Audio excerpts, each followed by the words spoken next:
The afternoon sun beat down on the cracked sidewalk as Andre Washington walked home from basketball practice. His navy blue gym bag hung from one shoulder, and sweat still dampened his hair despite the cool autumn breeze.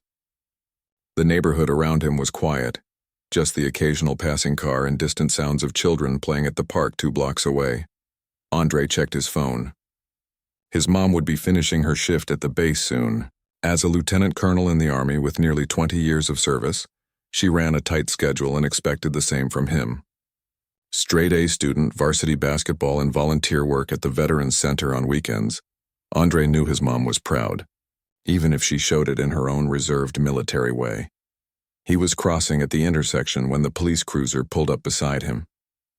Andre barely noticed it at first, his mind on the history paper due tomorrow and the college application essays he needed to finish this weekend.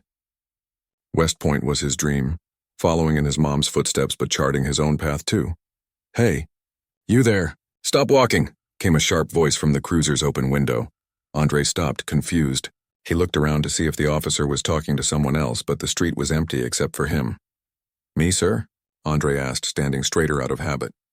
His mother had taught him how to interact with authority figures, respectful, direct, and calm. 2 officers stepped out of the cruiser. The taller one, with a crew cut and sunglasses despite the fading light, approached with one hand resting on his belt. "There was a report of someone jaywalking at this intersection," the officer said, looking Andre up and down. His nameplate read Officer Briggs. Andre blinked in surprise. "Sir, I used the crosswalk." The light was green for pedestrians. The second officer, shorter with a ruddy complexion, circled around behind Andre. "Got some attitude, doesn't he, Briggs?" he said with a smirk. "No, sir, no attitude," Andre said quickly, feeling his heart rate picking up. "I'm just heading home from basketball practice at Roosevelt High." Officer Briggs took off his sunglasses, revealing pale blue eyes that seemed to look through Andre rather than at him. "Let's see some ID." Andre slowly reached for his wallet in his back pocket. "I'm 17, sir. I have my school ID and bus pass." 17, huh? Where do you live?" "This isn't exactly your neighborhood, is it?" Officer Briggs asked, taking Andre's student ID and examining it with exaggerated care. "I live 6 blocks that way, sir." Andre pointed east. "I've lived there my whole life." The second officer, Reynolds according to his nameplate, snorted. "Convenient walking route." A car slowed as it passed, the driver watching the scene with concern. Andre noticed a woman in the passenger seat holding up her phone, possibly recording. "Sir, have I done something wrong?" Andre asked, keeping his voice steady despite the nervous flutter in his chest. Officer Briggs stepped closer, invading Andre's personal space. "You know, we've had reports of drug deals near the school. Your bag looks pretty full." "It's just my basketball uniform and school books, sir," Andre said, fighting to keep his voice from shaking. "You're welcome to check." "Oh, we'll check all right," Officer Reynolds said, grabbing the gym bag from Andre's shoulder without warning. "Wait, please," Andre began, instinctively reaching for his bag. "He's resisting," Officer Reynolds shouted much louder than necessary. Before Andre could explain, Officer Briggs grabbed his arm and twisted it behind his back. The sudden pain made Andre gasp. "I'm not resisting," he managed to say through gritted teeth. "Please, I'm just trying to get home." More cars were slowing now. A bus had stopped across the street, passengers watching through the windows. Someone was definitely filming. "On the ground now," Briggs commanded, applying pressure to Andre's arm. "Sir, I haven't done anything wrong," Andre protested, his voice rising with fear and confusion. His mother had prepared him for this possibility, told him to comply even if it wasn't fair, to live to fight the injustice later, but panic was setting in. The officers forced him down, his knees hitting the pavement hard. His phone clattered to the sidewalk, the screen cracking. "Please, my mom is a lieutenant colonel at Fort Mason. Call her, please," Andre pleaded, trying to remain respectful even as rough hands cuffed his wrists behind his back. "Sure she is," Officer Reynolds laughed, dumping the contents of Andre's gym bag onto the sidewalk. Textbooks, basketball shoes, a water bottle, and his wrinkled uniform spilled out. "Checking for drugs," Reynolds announced loudly, though there was clearly nothing of the sort. Andre felt his face press against the rough pavement. "I don't have any drugs. I've never used drugs. Please just call my mom." A small crowd was gathering now, keeping their distance but watching intently. Andre could hear murmurs of concern and outrage. "Stand him up," Briggs ordered. They yanked Andre to his feet, the handcuffs digging into his wrists. "We're going to search you now," Briggs announced, making a show of it for the growing audience. An older man stepped forward from the gathering crowd. "That boy ain't done nothing. I saw the whole thing. He was just walking. Stay back, sir. This is police business," Reynolds warned. Andre saw more phones coming out, recording the scene. A young woman was talking rapidly into her phone, her eyes never leaving the officers. "What's the charge?" Someone from the crowd called out. "Suspected drug activity," Briggs responded automatically. "Where are the drugs then?" The same voice challenged. Officer Briggs scowled at the crowd, then turned back to Andre. "We're taking you in for questioning." "Please, just call my mother," Andre tried again, his voice cracking slightly. "Lieutenant Colonel Washington at Fort Mason, or call my school. Anyone can verify who I am." "Get him to the car," Briggs ordered, ignoring Andre's plea. As they began moving toward the cruiser, Andre's foot caught on his spilled belongings. He stumbled, and instead of helping him regain his balance, the officers let him fall. With his hands cuffed behind him, he couldn't break his fall. His shoulder hit the pavement first, followed by his hip. "Get up," Reynolds demanded, grabbing Andre's arm. Andre tried, but with his hands restrained, it was difficult. The officers grew impatient. They grabbed his upper arms and began dragging him toward the cruiser, his legs scrambling to find purchase on the rough pavement. The denim of his jeans tore at the knees, skin scraping against asphalt. The pain was sharp, but the humiliation was worse. Andre could feel tears threatening, but he blinked them back furiously. He wouldn't give them the satisfaction. "This is wrong." "He's just a kid," someone shouted from the growing crowd. One woman was on her phone, her voice carrying clearly through the tense air.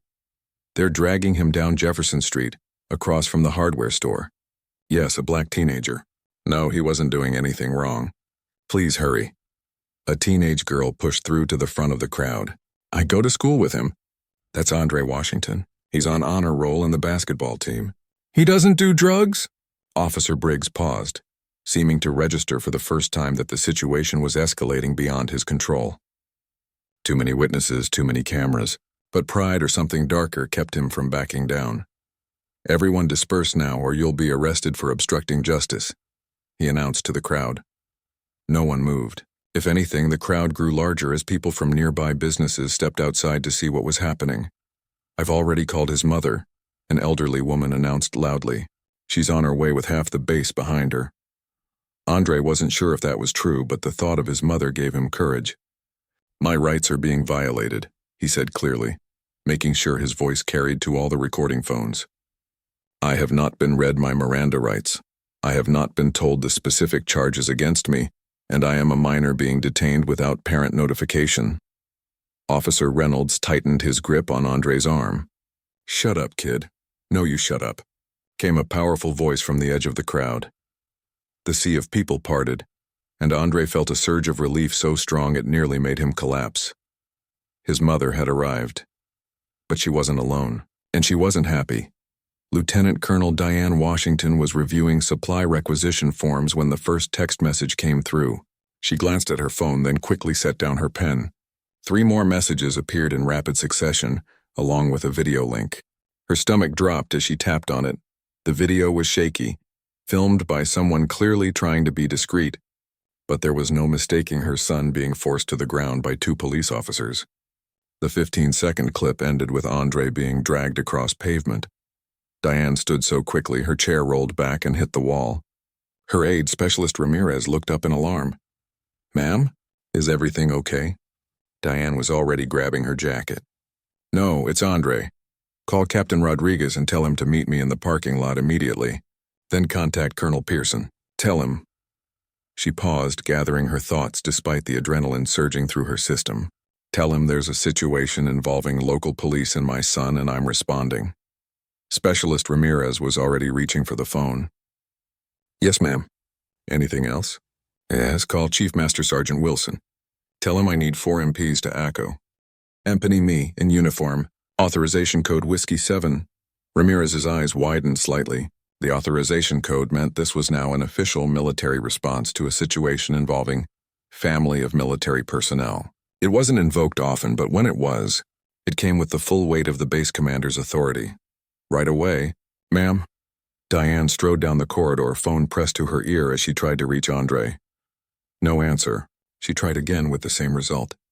A text came through from a number she didn't recognize. "They have your son at Jefferson and Maple, hurry." Captain Rodriguez was already in the parking lot when she arrived. Keys in hand. "Ma'am, what's happening?" he asked, taking in her expression. "Police have my son." "Illegally detained from the looks of it," she said, her voice tight with controlled fury. "We're going to get him." Rodriguez nodded once, no questions asked. They'd served together for 3 years. He knew Diane, knew Andre, and knew neither would be involved in anything that warranted police intervention. "My truck or military transport?" he asked. "Transport. Chief Wilson is sending MPs." As if on cue, a military police vehicle pulled up, followed by a transport truck. 4 MPs in full uniform emerged, along with Chief Master Sergeant Wilson himself. "Colonel," Wilson greeted her with a crisp salute. "Colonel Pearson sends his regards and says to tell you the full resources of this base are at your disposal to ensure the safety of your family member." Diane returned the salute. "Thank you, Chief." "Ma'am, if I may," Wilson said, his voice lowering slightly. "I took the liberty of contacting the mayor's office. They're aware we're responding to a situation involving potential civil rights violations." Diane nodded. Wilson was always thinking 3 steps ahead. "Good work." Her phone rang. An unknown number, but she answered immediately. "Lieutenant Colonel Washington speaking. Colonel, this is Mrs. Rivera from the corner store on Jefferson. I'm watching them manhandle your boy right now. He's not resisting, but they've got him cuffed and they're being rough. I'm on my way. 5 minutes at most. Can you stay on the line?" "Yes, ma'am." "I ain't going nowhere till you get here." Diane climbed into the transport truck. Captain Rodriguez took the wheel with Chief Wilson beside him. The 4 MPs filed in behind them, faces set in professional determination. Another military truck pulled up alongside, and to Diane's surprise, Major Chen and 3 more soldiers climbed out. "Colonel Pearson sent us as backup," Major Chen explained. "We were heading out for community outreach anyway." Diane felt a surge of gratitude.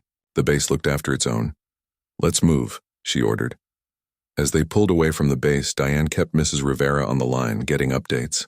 Her military training helped her maintain outward calm, but inside she was a mother first, terrified, furious, and ready to tear apart anyone who hurt her child. "We're bringing a doctor too," Chief Wilson informed her quietly. Dr. Patel was in the medical center when the call came through. She insisted. Diane nodded gratefully. "How many vehicles are with us now?" 4, Wilson replied. 2 transports, the MP vehicle and the medical Humvee. A small convoy, but an official one, all properly authorized. This wasn't vigilante justice. This was the U.S. military responding appropriately to protect one of its family members. Following all proper channels. "They're moving him toward a police car now." Mrs. Rivera's voice came through the phone. "People are yelling at the officers to stop. There must be 30 folks gathered now." "We're turning onto Jefferson Street," Diane told her. 1 minute out, she could see the crowd before they even reached the intersection. As their small convoy approached, people began pointing and stepping aside, creating a path. "Park here," Diane ordered when they were still half a block away. We walk in, calm and professional. They exited the vehicles in formation. Diane in front, flanked by Captain Rodriguez and Chief Wilson. The MPs followed, with Major Chen's group and Dr. Patel bringing up the rear. In their uniforms, moving with purpose but not aggression, they made an imposing sight. Phones turned toward them, recording this new development. Diane spotted Mrs. Rivera still on the phone, nodding toward 2 police officers who had Andre up against their cruiser. "Lieutenant Colonel Washington," Diane announced as she approached, her voice carrying with the practice of someone used to commanding rooms full of soldiers. "I'm here for my son." The crowd fell silent. The officers turned, momentarily frozen at the sight of the uniformed group walking toward them. Andre's face lit up with relief. "Mom!" Officer Briggs stepped forward, visibly thrown off but trying to maintain authority. "Ma'am, this is a police matter. You'll need to—" "It's Lieutenant Colonel," Diane corrected him calmly. "And this stopped being just a police matter the moment you detained a military dependent without cause." She looked past him to Andre, assessing. Torn jeans, scraped knees, a bruise forming on his cheek. Her son's eyes were wide but steady. He was scared but holding it together. "Are you okay, Andre?" she asked. Yes, ma'am, he replied automatically, military brat to the core. Officer Reynolds puffed up his chest. He was suspected of drug activity. Based on what evidence? Captain Rodriguez asked, stepping forward. Because we have about 20 civilian witnesses saying he was simply walking home from basketball practice. People in the crowd murmured agreement. Mrs. Rivera called out, I saw the whole thing. They stopped him for nothing. We have procedures, Officer Briggs began. So do we, Diane interrupted. Dr. Patel, please examine my son. The military doctor stepped forward. I'll need those handcuffs removed. That's not going to happen, Officer Reynolds said. He's in custody. On what charges? Chief Wilson asked, his deep voice resonating with authority. Because I just got off the phone with your captain, and he seems very interested to know why 2 of his officers are creating a public incident with the son of a decorated lieutenant colonel. Officer Briggs faltered, glancing at his partner. A new police car pulled up, and an older man in a captain's uniform got out. He took in the scene with one sweep of experienced eyes, then walked directly to Diane. Lieutenant Colonel Washington, I'm Captain Thomas. I understand there's been a situation involving your son. Yes, there has, Diane replied evenly. My 17-year-old son was walking home from basketball practice when your officers detained him without cause. Handcuffed him and dragged him across the pavement. Captain Thomas's expression tightened. Officers Briggs and Reynolds, remove those handcuffs immediately. Sir, we had reason to... Officer Briggs protested. Now, officer, Captain Thomas ordered. The handcuffs were removed. Andre immediately moved to his mother's side, standing tall despite his disheveled appearance. Dr. Patel. Diane nodded to the military doctor, who stepped forward to examine Andre's wrists and knees. These abrasions need cleaning, Dr. Patel reported, and I'd like to check for further injuries. We'll take him to base medical, Diane decided, then turned to Captain Thomas. I trust you'll want a full report on this incident? Yes, ma'am, I will. And I can assure you these officers will be on administrative leave pending a complete investigation. Captain Thomas turned to his officers. Hand over your badge and gun, both of you. You're relieved of duty effective immediately. The crowd that had gathered broke into applause. Someone called out, That's how you handle it. Diane raised a hand to quiet them. This wasn't about humiliating the police or creating a spectacle. This was about justice and proper procedure. Captain Thomas, I appreciate your prompt response, she said. I'd like to file a formal complaint and will be providing all witness statements and video evidence. Of course, Colonel. I'll need your son's statement as well, but that can wait until after he's received medical attention. Diane nodded, then addressed the crowd. Thank you all for standing up for my son today. Your videos and witness accounts will be crucial in ensuring this situation is properly addressed. People began sharing contact information with Captain Rodriguez, who was collecting witness details. Major Chen and his team were already talking with the community members, easing tensions and building bridges. Diane turned to Andre, allowing herself a moment of simply being a mother. She straightened his collar and looked him in the eye. You did well. You kept your head. Andre nodded, relief evident in his face. I remembered what you taught me. Stay calm, identify yourself, request proper procedure. I'm proud of you, she said softly, then turned back to the matter at hand. Let's get you to medical. As they walked back toward the transport vehicles, the crowd parted respectfully. This wasn't a victory celebration. It was a somber reminder that systems could fail, but communities could stand together to right those wrongs. Captain Thomas called after them. Lieutenant Colonel, I'd like to meet with you tomorrow. This isn't the first complaint against these officers, and it's time we address the pattern. Diane nodded. My office, 900 hours. Bring their complaint files. She paused, then added, and Captain, bring your community relations team too. I think it's time we work together on some new training protocols. The first steps toward change had already begun. The news spread through the neighborhood like wildfire. By the time Andre and his mother arrived at the base medical center, social media was buzzing with videos of the incident. Local news vans were already setting up outside the police station, and the mayor had issued a brief statement promising a full investigation. Andre sat quietly on the examination table as Dr. Patel cleaned the scrapes on his knees and wrists. His mother stood nearby, phone in hand, alternating between sending messages and taking calls. These should heal just fine, Dr. Patel said gently, as she applied antiseptic to the last of the abrasions. Any dizziness, headache? Did you hit your head at all during the incident? No, ma'am, Andre replied. Just my knees and side when they dragged me. Dr. Patel nodded, making notes on her tablet. I'm going to recommend ice for that bruise on your cheekbone, and I want you to take it easy for the next few days. Physical and emotional stress can manifest in unexpected ways. Lieutenant Colonel Washington looked up from her phone. He'll rest. I'm taking personal leave for the remainder of the week. Andre glanced at his mother in surprise. She rarely took time off, especially not on short notice. Mom, you don't have to. Yes, I do, she said firmly. This isn't just about today, Andre. What happened to you? She paused, composing herself. It's part of a larger issue that needs addressing, and it starts with making sure you're okay. A knock at the door interrupted them. Captain Rodriguez entered, his expression somber. Colonel, the base commander would like to see you and Andre as soon as Dr. Patel clears him. Diane nodded. We'll be there in 20 minutes. After Captain Rodriguez left, Dr. Patel finished her examination and cleared Andre to leave. Ice, rest, and come back if anything changes, she reminded them. Outside the medical center, they found Chief Wilson waiting with a vehicle. Ma'am, there's been some developments. The videos have gone viral. The base is receiving calls from media outlets requesting statements. Public affairs can handle that, Diane said as they climbed into the SUV. What else? The police chief has personally called Colonel Pearson to apologize and request a meeting. And he hesitated slightly. Several community organizations have reached out asking if Andre would be willing to speak at a town hall they're organizing for tomorrow night.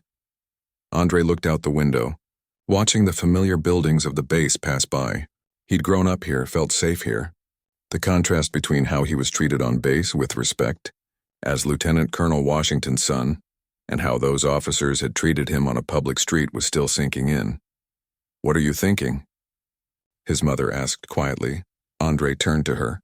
I'm thinking this isn't just about me. Those officers. They've probably done this before, maybe to kids who didn't have a mom with a military convoy at her disposal. Diane's expression softened with pride. You're right.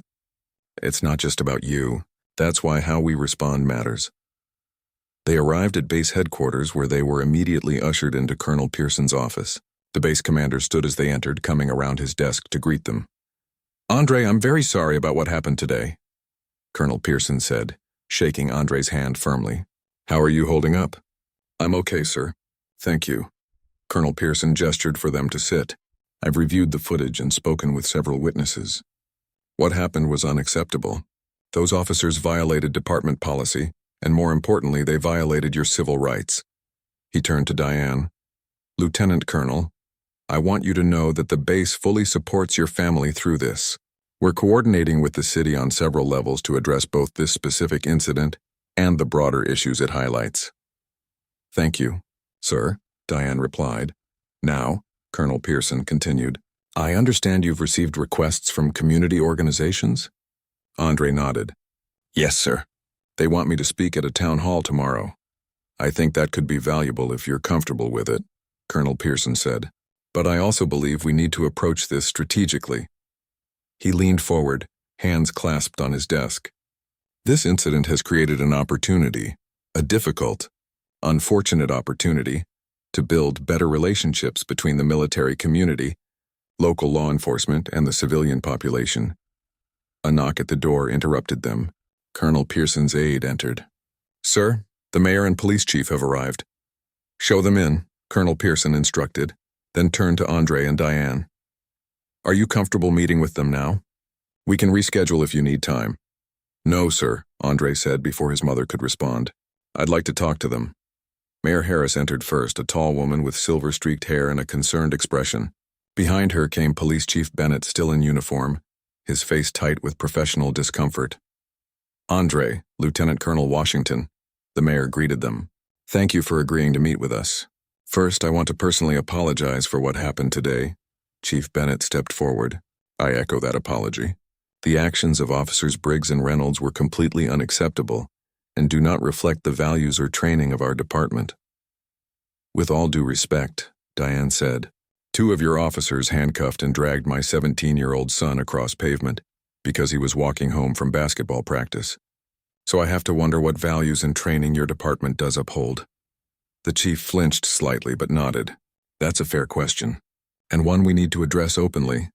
Colonel Pearson gestured for everyone to sit. I think we all agree that today's incident points to systemic issues that require more than just disciplining two officers. Let's discuss concrete steps forward. For the next hour, they talked through immediate actions, the suspension of the officers pending investigation, a review of body camera footage, formal statements from Andre and witnesses, and a public announcement addressing the incident. Andre listened quietly, speaking only when asked direct questions. He watched his mother, professional and composed but uncompromising in her demands for accountability. He watched the police chief, uncomfortable, but seemingly genuinely committed to addressing the problem. He watched the mayor, balancing political concerns with what seemed like genuine outrage on his behalf. As the meeting concluded, Mayor Harris addressed Andre directly. The community organizations have asked for a town hall. Would you be willing to participate? Andre considered the question carefully. Yes, ma'am. But I don't just want to talk about what happened to me. I want to talk about solutions. The mayor nodded appreciatively. I think that's exactly what's needed. As they prepared to leave, Chief Bennett approached Andre. Young man, I want you to know that I've reviewed your record. Perfect GPA, varsity athlete, volunteer work, West Point aspirations. You represent the best of what our community produces. What happened today should never have occurred, and I am personally committed to making sure it doesn't happen again, to you or anyone else. Andre met the chief's gaze steadily. Thank you, sir. But my achievements shouldn't matter in how I'm treated by police officers. Every person deserves the same respect and due process, regardless of their GPA or what college they want to attend. The chief nodded slowly, accepting the rebuke. You're absolutely right. Outside headquarters, they found a small group waiting. Captain Rodriguez, Chief Wilson, Major Chen, and the MPs and soldiers who had responded that afternoon. We wanted to check on you, Captain Rodriguez explained, and to let you know that we're all planning to attend the town hall tomorrow, if that's okay. Andre looked at the faces of these men and women, diverse in background but united in purpose. They hadn't used their military status to intimidate or threaten. They had used it to protect and support, to ensure proper procedures were followed. Thank you, he said simply. His mother placed a hand on his shoulder. Let's go home. You need rest before tomorrow.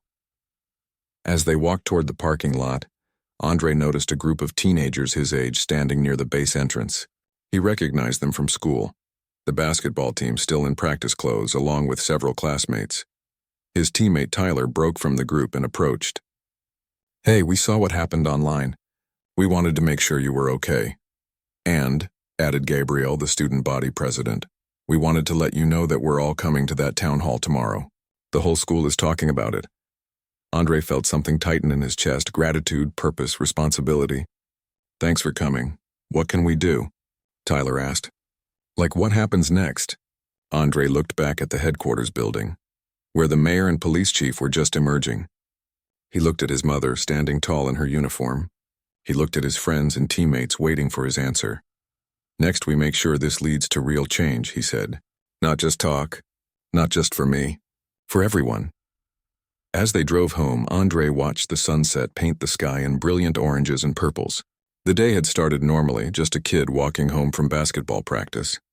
Now he found himself at the center of something much bigger. You okay? His mother asked, glancing away from the road briefly to study his face. Yeah, Andre said, and was surprised to find it was true. Despite the scrapes and bruises, despite the fear and humiliation he'd experienced, he felt a sense of purpose growing. I think I am. Tomorrow's going to be a big day, she warned. Andre nodded, watching the familiar streets of their neighborhood come into view. I'm ready. The community center was already packed an hour before the town hall was scheduled to begin. People from all walks of life filled the rows of chairs, students in school colors, military personnel in uniform, families with children, elderly couples, and working people who had come straight from their jobs. Still in work clothes. Andre sat backstage with his mother, watching the growing crowd through a gap in the curtains. That's a lot of people, he said quietly. Lieutenant Colonel Washington straightened his tie. He was wearing a suit for the first time in his life. One Captain Rodriguez had helped him pick out that morning. "Remember, you don't have to say anything you're not comfortable with," she told him. "If it gets overwhelming, just look at me and we'll take a break." Andre nodded, his throat dry. He'd prepared notes but wasn't sure he'd be able to read them when the time came. How do you condense fear, humiliation, and injustice into a few minutes at a microphone? Mayor Harris approached them, tablet in hand. "We have an overflow crowd. They've set up screens in the parking lot for people who couldn't get in." She looked at Andre. "Are you ready for this?" Before he could answer, Chief Bennett appeared, accompanied by two people Andre didn't recognize, a woman in a business suit and a middle-aged man in casual clothes. "Lieutenant Colonel." "Andre, this is District Attorney Clark." Chief Bennett indicated the woman. "And Mr. Rivera, who heads our Civilian Oversight Committee." Mr. Rivera shook Andre's hand firmly. "My nephew was there when it happened. He recorded one of the videos. What those officers did was wrong, and we're going to make sure there are consequences." The district attorney nodded. "I've reviewed all the evidence, including body camera footage. We're pursuing formal charges against both officers." Andre blinked in surprise. "Criminal charges?" "Yes," DA Clark confirmed. "Assault and battery, false imprisonment, and civil rights violations. This goes beyond department discipline." Lieutenant Colonel Washington's posture relaxed slightly. "Thank you for taking this seriously." "The program is about to start," Mayor Harris said.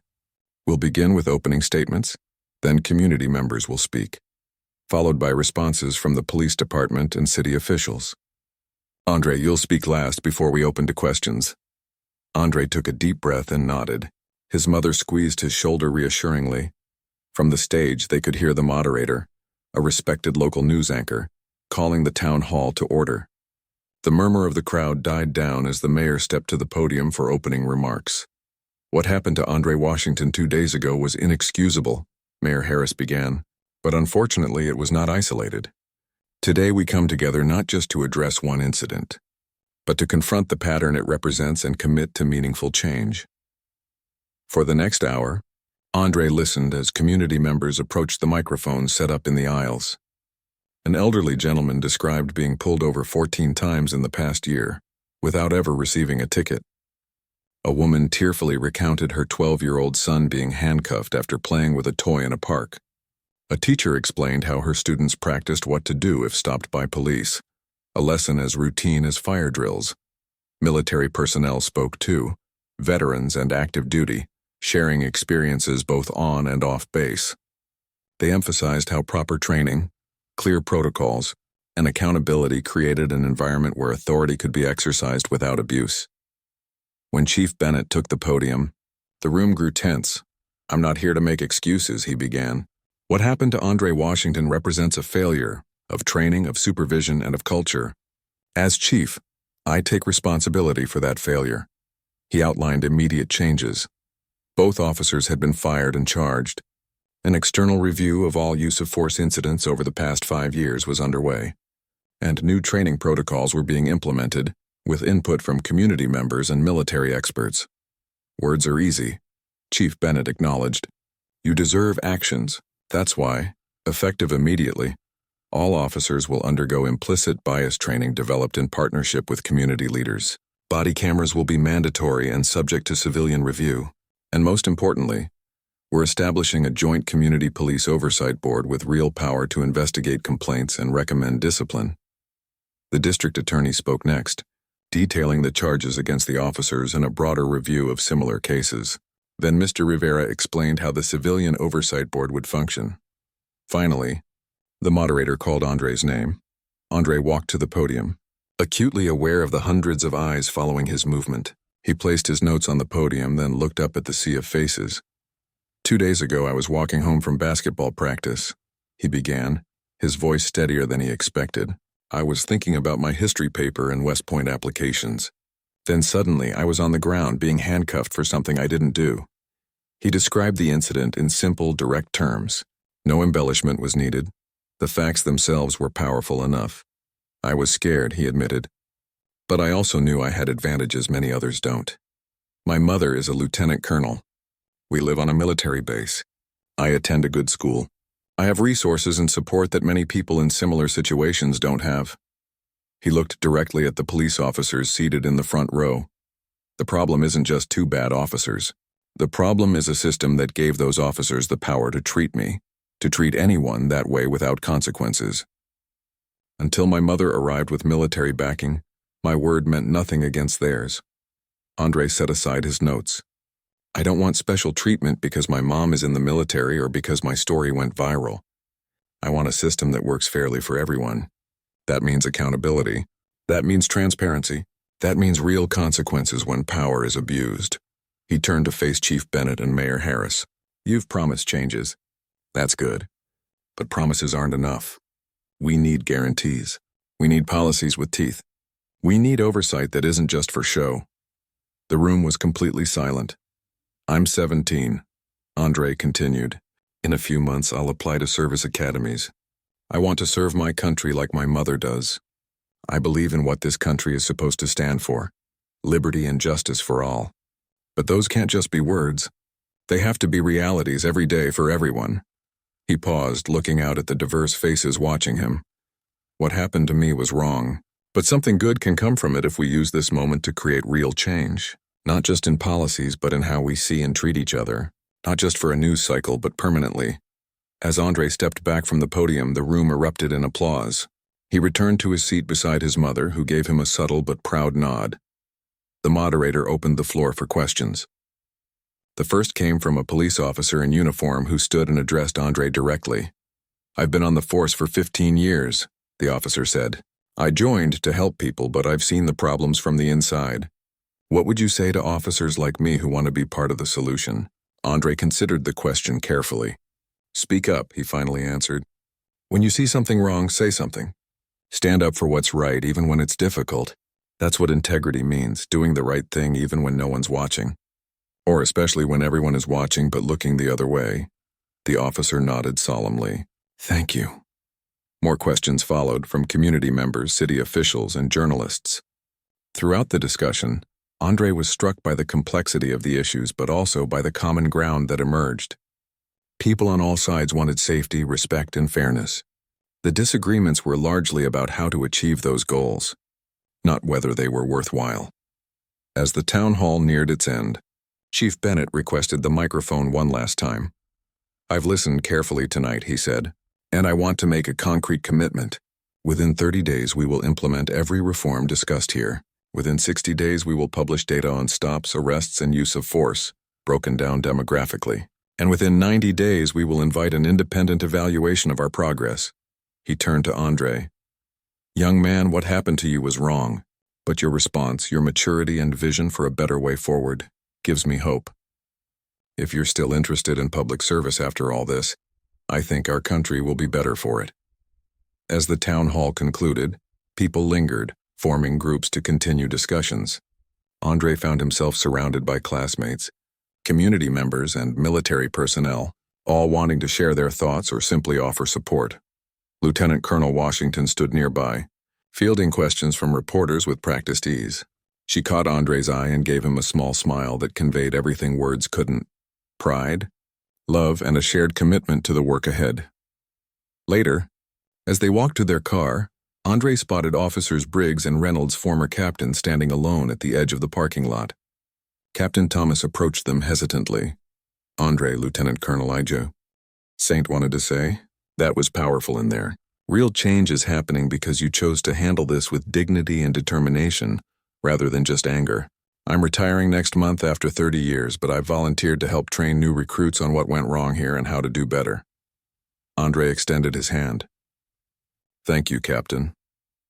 As they drove home under a sky filled with stars, Andre felt something he hadn't expected, a sense of purpose stronger than the anger and fear he'd experienced. The incident had changed him, but not in the way those officers might have intended. You did good, his mother said quietly. We're just getting started, Andre replied. 6 months had passed since the incident. The seasons had changed, leaves had fallen, and the first hints of spring were appearing in the community gardens around town. Andre sat on the bleachers of his high school gym, watching his basketball team warm up for the championship game. He wasn't playing. His West Point acceptance had come through 2 weeks ago, and he'd decided to focus on preparing for the transition. But he'd remain team captain in spirit, attending every practice and game to support his teammates. Nervous? Lieutenant Colonel Washington asked, sitting down beside him. Andre shook his head. They've got this. Best team the school's had in years. His mother nodded toward the entrance where Chief Bennett had just arrived with Mr. Rivera from the Civilian Oversight Board. Looks like you have visitors. Andre had gotten used to these visits over the past months. What had begun as a terrible incident had evolved into something unexpected. A genuine partnership between the police department, military base, and civilian community. He made his way down from the bleachers to greet them. Chief Mr. Rivera, glad you could make it. Wouldn't miss it, Chief Bennett replied. Besides, we have news. The governor signed the bill this morning. Andre's face broke into a genuine smile. Really? It passed? Unanimously, Mr. Rivera confirmed. The Community Oversight and Accountability Act is now state law. Every police department will be required to implement the same reforms we pioneered here. The legislation had grown from the changes implemented in their community after Andre's incident. Body cameras with civilian review, mandatory bias training, independent oversight boards with real power, transparent use of force policies. All the reforms that had started locally would now apply statewide. That's incredible, Andre said. And the federal bill? Chief Bennett's expression grew more reserved. Still in committee.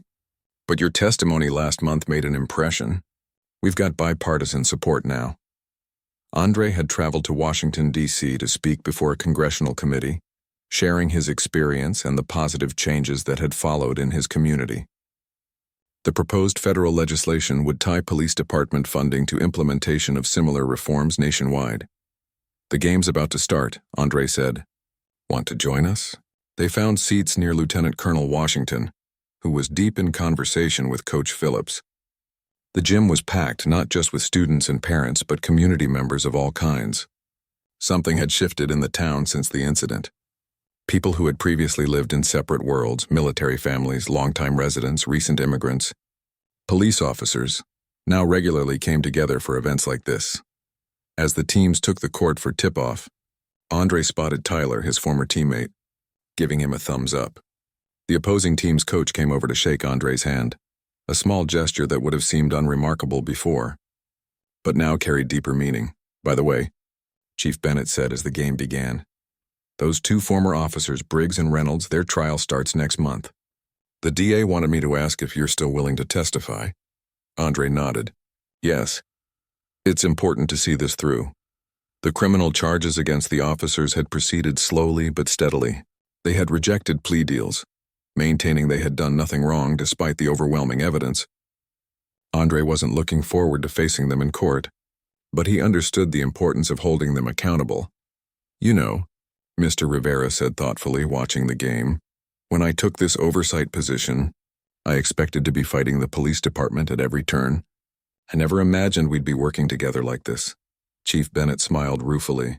Sometimes it takes a crisis to create change. What those officers did was inexcusable. But the response from Andre, from the military base, from our community, that's been remarkable. The crowd erupted as Tyler sank a three-pointer. Andre cheered along with everyone else, momentarily just a teenager enjoying a basketball game. During halftime, Lieutenant Colonel Washington received a call and stepped outside. When she returned, her expression was serious. Everything okay? Andre asked. Colonel Pearson just got word. The Pentagon is expanding our pilot program. The joint training between military police and local law enforcement is being implemented at 10 more bases across the country. This had been one of the most successful initiatives to emerge from the incident. Military police and local officers had begun training together, sharing best practices on de-escalation, implicit bias awareness, and community engagement.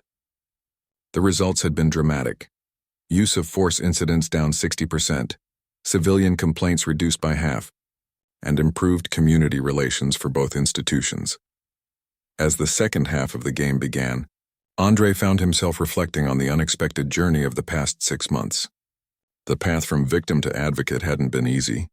There had been nightmares, anxiety attacks before public speaking, and moments when the weight of responsibility felt overwhelming.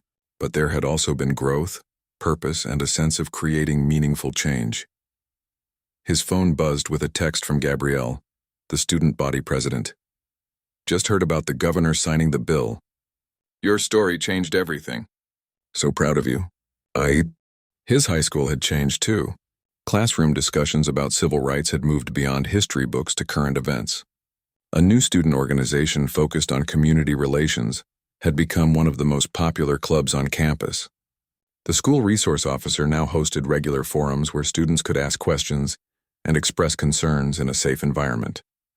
With 2 minutes left in the game, their team was up by 6 points. The crowd was on their feet, the energy electric. Andre spotted Mrs. Rivera from the corner store who had called his mother that fateful day. She waved and he waved back. Next to her sat the elderly gentleman who had spoken at the town hall about being repeatedly pulled over. He was deep in conversation with a uniformed officer, not a tense exchange but a friendly discussion. The final buzzer sounded. Their team had won by 8 points. The crowd erupted in cheers as players rushed the court in celebration. Andre joined them, caught up in the moment of pure joy. Later, as the gym slowly emptied, Andre found himself standing center court with Chief Bennett, Mr. Rivera, and his mother. I got something for you, Chief Bennett said, handing Andre an envelope. Open it. Inside was an official letter inviting him to address the graduating class at the police academy next month. We want them to hear your story directly, Chief Bennett explained. To understand what's at stake with every interaction. To see the person behind the badge and the person they're sworn to protect as equally human and equally valuable. Andre nodded, touched by the gesture. I'd be honored. As they walked out to the parking lot, the spring evening warm and full of promise, Lieutenant Colonel Washington put her arm around her son's shoulders. You know, she said, when I responded that day with the military convoy, I was just thinking about protecting you. I never imagined where it would lead. Andre looked around at the community members still lingering outside the gym. Classmates, neighbors, officers, veterans, talking and laughing together. Sometimes the worst moments lead to the best changes, he reflected. Those officers thought they were putting me in my place. Instead, they started a movement. They reached their car just as the sun was setting, casting long shadows across the parking lot. West Point in 3 months, his mother said. Still sure that's what you want? Andre nodded without hesitation. More than ever. Public service is in our blood. Mr. Rivera approached with a group of community members. We're heading to Miguel's diner to celebrate the win and the new law. You two should join us. Andre looked to his mother, who smiled and nodded. We'd love to, he said. As they walked toward the diner, Andre fell into step beside Chief Bennett. Can I ask you something? Andre said. Looking back, what do you think was the turning point? When did things really start to change? The chief considered the question carefully. It wasn't any one thing. It was your courage in speaking up. It was your mother's response, firm but not excessive. It was the military and civilian communities coming together, rather than pointing fingers. It was all of us deciding that this time would be different, that we wouldn't just express outrage and then move on. He paused, looking at the diverse group walking ahead of them.